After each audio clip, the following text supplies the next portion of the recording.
The first thing that came to mind when someone said China would probably just be like all the legendary images of it, like Summer Palace, Great Wall, communism, political, Chinese food, chopsticks, overcrowded, really, really old country.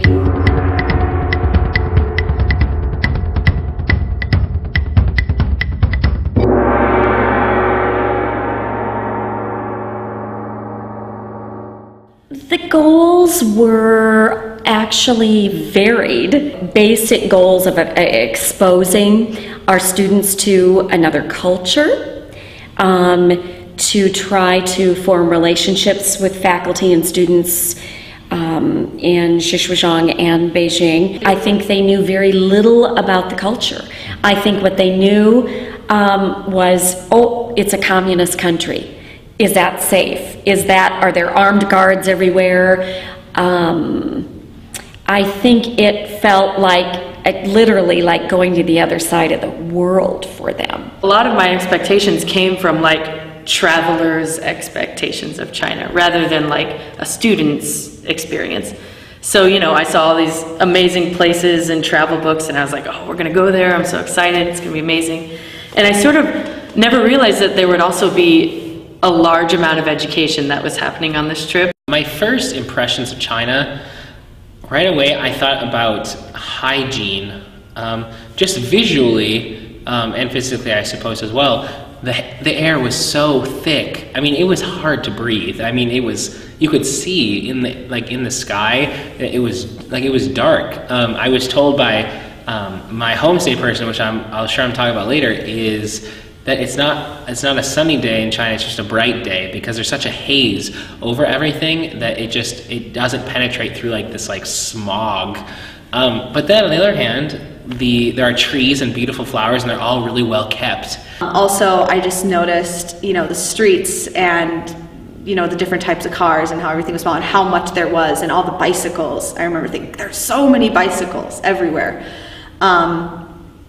And I also just noticed the language right away. I had no idea what anyone was talking about. A lot of my first impressions had to do with sort of spatial organization and the different concept of personal space, the different concept of physical space and what buildings looked like and buildings that were next to one another. I think in the United States we have a tendency to group things that are similar together. So you'll have a strip mall and everything is, you know, sort of the same variety at the strip mall, and that's very separate from other types of stores other places. In China, everything is right next to each other, and so it's interesting to turn your head one way and see a market that's laid out on the ground, turn your head the other way and see a knockoff Louis Vuitton store.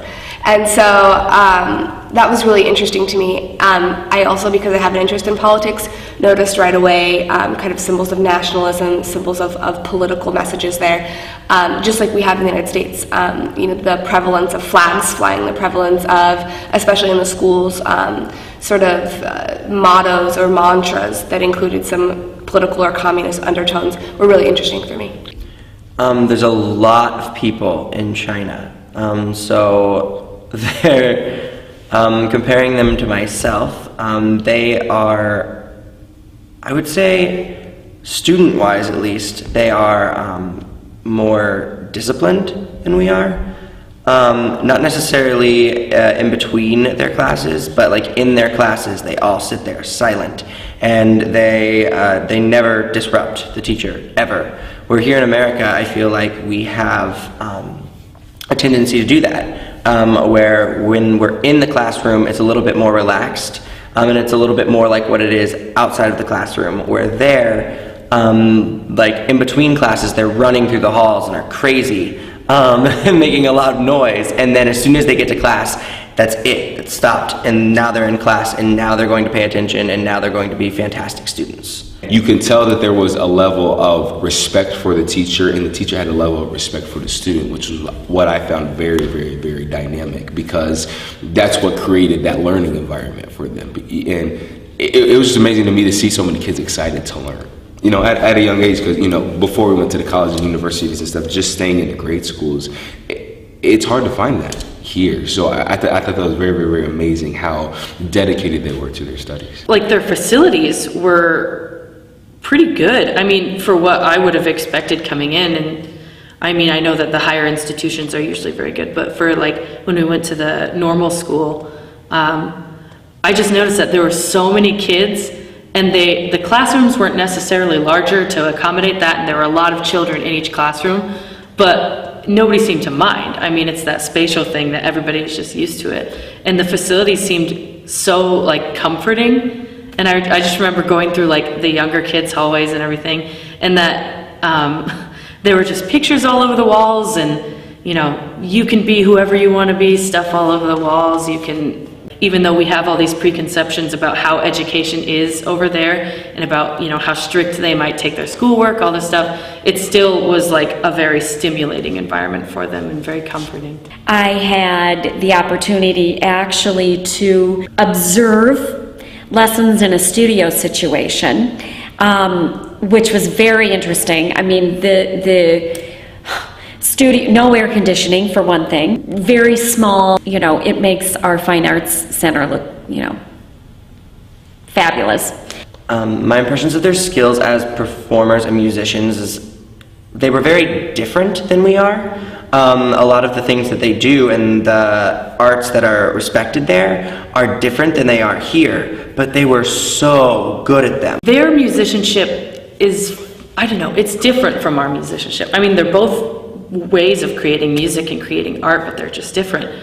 Over here, especially at Drake, I feel like we tend to focus on letting the art come out as opposed to being technically correct, and just letting your voice carry whatever emotion the song is carrying.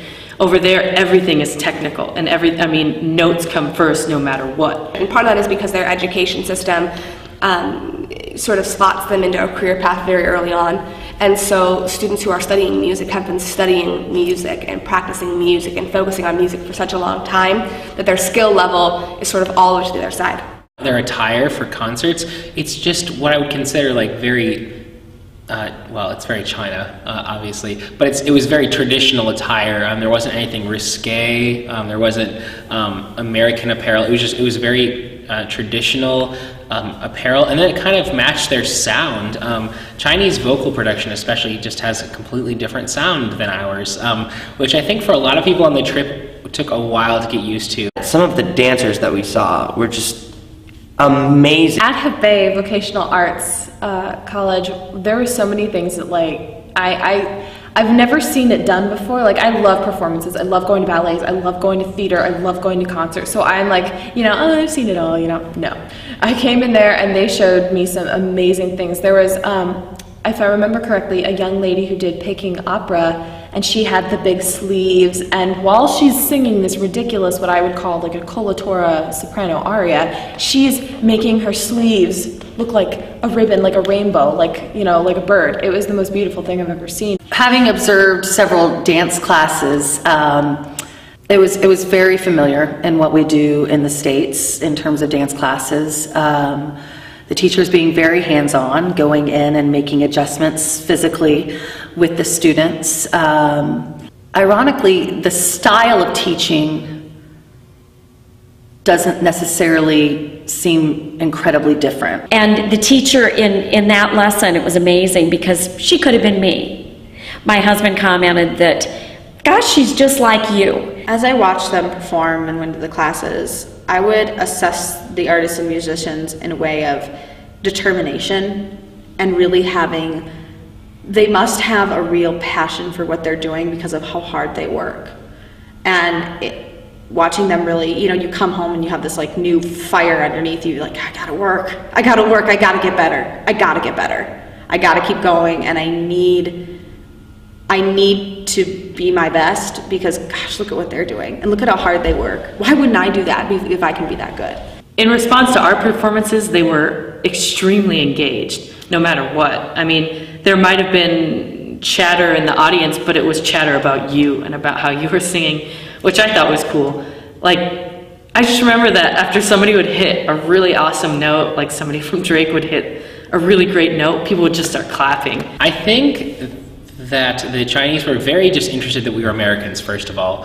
Having a bunch of Caucasian, for the most part, people just coming to their country was a shock in the first place. So they were always wanting to take pictures anyway.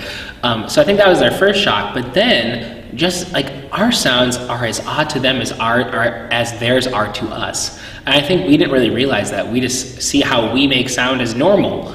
Normal being relative, of course.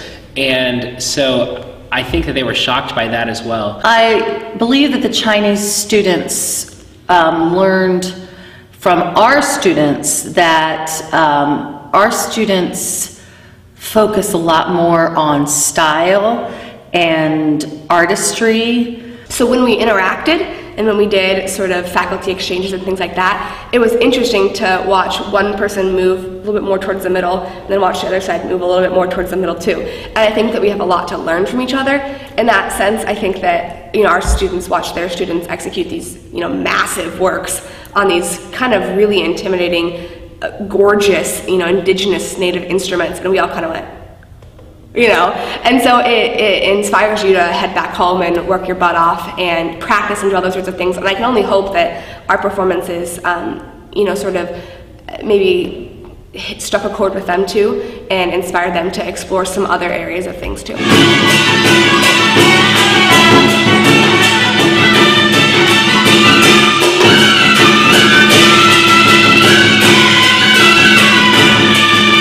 One of the most profound moments, of course, or experiences for them on the trip was their homestay.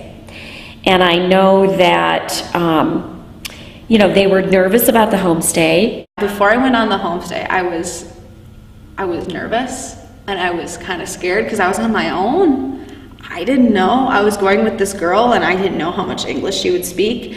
If her parents would speak English, I didn't know where I would be. Am I in a house? Am I in an apartment? Do they, you know, am I going to be able to, you know, shower? What are their bathrooms like? Because I'm really big on hygiene, you know, what are their, you know, because there's a wide range of toilets when we were in China. His parents were chemistry professors. So I was in a very, very, very highly intellectual stay, and I learned a lot. They knew more about America than I do. They lived on the top floor of this really big apartment building, and it was like a 2-level apartment. I mean, I stayed in a very nice apartment from what I've heard from other students. They fed me whatever I wanted to eat, and I slept on a really hard mattress, but it was okay because I was tired anyway. I would have slept anywhere. But so we're walking home, and it has rained. So it's raining when we're walking home, and we get to this big apartment building, and it looks really bad. I mean, it is pretty trashy. It's pretty ridden, like, you know, it's pretty broken down. So we get in, and it's really nice. I think that kind of taught me, like, the, you know, the book, don't judge the book by its cover kind of idea. And so we go in, and it's this really nice, you know, I think four room, I should say, not bedroom, 4-room apartment. There was the main room, his parents' room, and like the kitchen area. It was, you know, it was pretty nice. But then I took a couple steps inside, and then I got the shoe ordinance there, which was take off your shoes, we have shoes for you. So for every room I walked into, I had a different pair of shoes. So for the center room, I had a pair of shoes that were for me, more so slippers, not really shoes.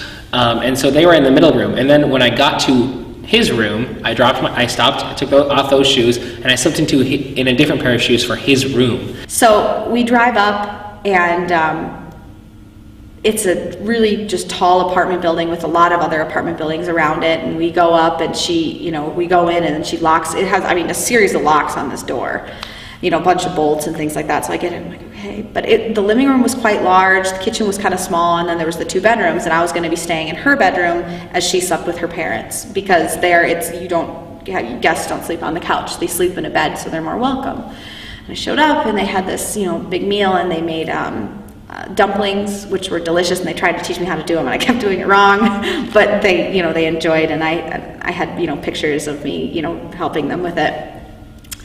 And we sat down to dinner, and I saw this claw thing on the table, and I was like, I don't know what that is. And she asked me, she said it was a chicken foot, but it was not a chicken foot. Like I would think if it was about the size of my hand. And so I'd like to see this chicken because it must have been quite large. And she asked me if I wanted one, and I said, you know, why don't you go ahead, because I wanted to see how she would even eat it.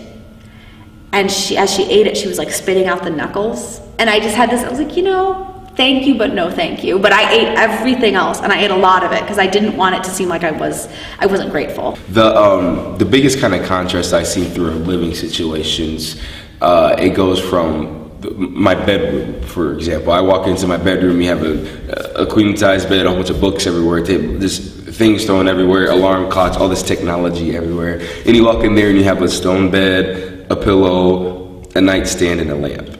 I really got the opportunity to just talk to them. We just talked for a few hours about our different cultures, and he asked me about the United States government, and he said he really liked like World War II history, the dad did, and he was asking me about the United States and what I like to do and what it's like there, and he asked me about religion and asked me about all these different things that, you know, I didn't think that they'd really talk about. And he was really open to talking with me about things that I was, you know, nervous to talk to him about. You know, I asked him if he liked his government. I asked him if he,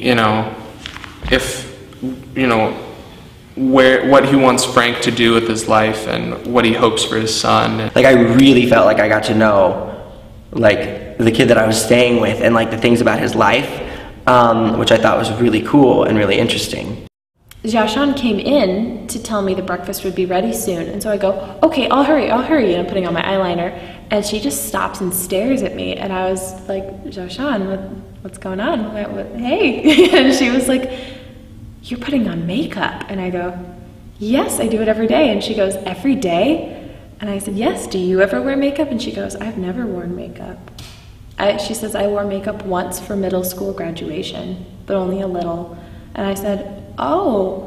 And I could just tell by the way she was staring at it. I was like, Xiaoshan, would you like me to do your makeup for you? And she goes, wait, I have to ask Mama. So she goes and asks her mother, and her mother goes, yeah, of course, but wash it off before school. And because they can't do that, you know. And so she sat down in the chair, and I sat in front of her. Of course, our complexions were not the same at all. I'm very olive, and she's more yellow-toned. And she let me put the makeup on her, and I just put basic, nothing too glammy or crazy, because of course she'd have to wash it off. And then I took my flour out of my hair and I put it in her hair, and then I let her try on my heels. Of course they swam on her because she has very, very petite feet, and I am Bigfoot. And I helped her. She'd never walked in heels either, so I gently helped her out into the living room, and her mom started crying. And her grandma did too. And she just twirled around and then went and looked at herself, and she's like, you made me pretty, you made me pretty. And I was like, you're already pretty. The homestay really helped me understand how privileged I am to live here and how privileged I am to have the freedoms that I do. Food in China is an adventure. Some of the dishes, some I really care for, and then some not so much. Like I said before, my favorite dish was probably the Peking duck. And it's not bad. I by no means think it's bad because I had a lot of really good food in China. It's just, it's interesting. They present it differently. I mean, I can't tell you how many times I was presented with the entirety of an animal when we were served an animal. I mean, they were taking these, just large pieces of animal, and they'd slap them down on the back of the truck, and they're cutting it, and there's, blood and stuff, and there's like, the pieces hanging here and there, and then they cut it off and they just slap it on, like on the ground on like just like a board. The weirdest thing I ate was porridge. It's clear and it has like these clear balls in it and like walnuts, and it's hot, and you eat it and it doesn't taste like anything. It has like no taste to it. It's just slime. Shopping in China is an experience. Because there's so many vendors.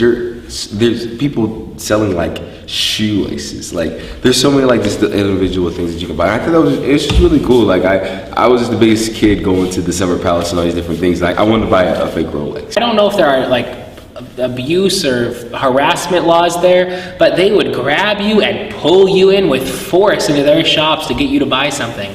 Shopping in China is hard when you have large feet and are not small. At the Silk Market and the Pearl Market, that type of place, you can barter, and that's so fun. Like, because it's almost a competition with yourself and with the other people who you're with. It's like to see like who can get what at the cheapest price, and that was really fun. It is something that I hope, especially any woman who loves to bargain, gets to do. Entertainment in China, I didn't get to see as much as I wanted to, but it seemed like a lot of fun if you knew where to go. Because there was KTV, which is karaoke, everywhere, especially in Beijing. Beijing Opera is mesmerizing, I think. I don't know, a lot of people can't get past how they sing and just their basic vocal production, but I mean, I can sit there and watch a 3-hour-long Beijing Opera if I wanted to. I just think it's such a cool fusion of like martial arts, dance, song, obviously, storytelling. The coolest thing I saw in China was the recital that was performed for us at the Hebei Vocational Arts College. There was a lot of different performers, from ribbon dancers, fan dancers. There was a single performance by a student who I believe they said was a senior, and he's getting ready to go off and study at a university in Beijing, and he was doing a contemporary dance piece. We saw singers and Peking opera type of singing, and a lot of different unique instruments. I think my favorite experience was when we were at the Central Nationalities, Minsu University, I believe, and I met this tenor named Li Chao, and he was in this really nice white, I wouldn't say suit, but just traditional white gown kind of thing, and he sang this piece. I think it was the song of the Wasuli River, and it was this gorgeous piece. I mean, gorgeous piece, and I was like, I have to sing this piece. So afterwards, I went up and talked to him, being a little relative here because he doesn't speak English and I don't speak Chinese. So with some hand gestures, we figured out that I showed him that I wanted to get a copy of his music. He thought I was asking for a CD at first, which was hysterical, which I was not. But I asked for the music, and then over lunch, he went through every single character and told me how to say it by just going, no, yes sir, when I did it correctly, and then just pointing to his mouth and saying no when I did it wrong. So we went through, 3 verses of 3 pages of music. It took us quite a while. And I think that's the thing that I really realized about the trip more so than anything. Maybe I didn't like all the food, maybe I didn't like all the music, but I realized that music is what bridges gaps between cultures. Music is one of the few things that people understand in every culture. It doesn't change, it adapts to what they like and what we like and that type of thing, but it is something that is completely universal. I would hope that the kind of biggest takeaway for our group was that life in China and in a lot of places is very different. I always assume when I travel that difference will be kind of have an underlay of common experience to it. Because when we think of ourselves as Americans, we're in such a closed community all the time. Even if we try and tell each other that we're open-minded and we are so accepting of other people, I mean, in all reality, we are used to things, and if something is different or we don't understand it, it becomes bad. And going over to another country and me not hardly having any experience with the culture before I went over, it's just such it's such a culture shock, but at the same time, you find such an appreciation for how other people do things that you yourself do things differently when you come home. A lot of the interactions we had were based on assumptions and stereotypes about America. And especially because we interacted a lot with young college students or high school students, they approached us with this idea of America that was sort of the golden city on a hill ideal that had been given to them. And a lot of them wanted to know about Obama or God or what it's like to speak English and wear pretty clothes and do all those sorts of things. And I think we answered those, and that was great, and I'm glad that they had that sort of interaction. But I also hope that they walked away thinking that we're not that different and that we are not perfect and that America is not a perfect place. Be able to come into things with an open mind and then be able to take out whatever you can from it. I think that very easily people could have went with a closed mind, thought that this is the way we do things, we do it correctly, we need to teach them something. And I think that's a really bad mindset to have. What they learned about the educational system there, how many hours a day students are in school, and what the requirements are, the national exams that they take, the government control on what they pursue in college, where they go, etc., based on those exams, the lack of a social life that students have because they're they're in school so long, and the importance of learning English over there, and the virtuosity of their musicians. Some of my students commented that, boy, once they learn really how to sing classical, Western music in that style correctly, we're sunk. It's definitely changed how I approach at least learning music, and I guess performing it as well. I take a lot from how passionate they were and how it seemed like, their instrument was what they were going to do and what they wanted to set their life on, which I think is, that kind of passion and that kind of dedication. If anybody ever has the opportunity to go anywhere, do it. And allow yourself to indulge in that culture and allow yourself to learn and talk to people about that and exchange information and keep contact, because it's the coolest thing to be able to experience something outside of yourself and bring those life lessons back to your home. You have to live your life in a way that reflects what you've learned.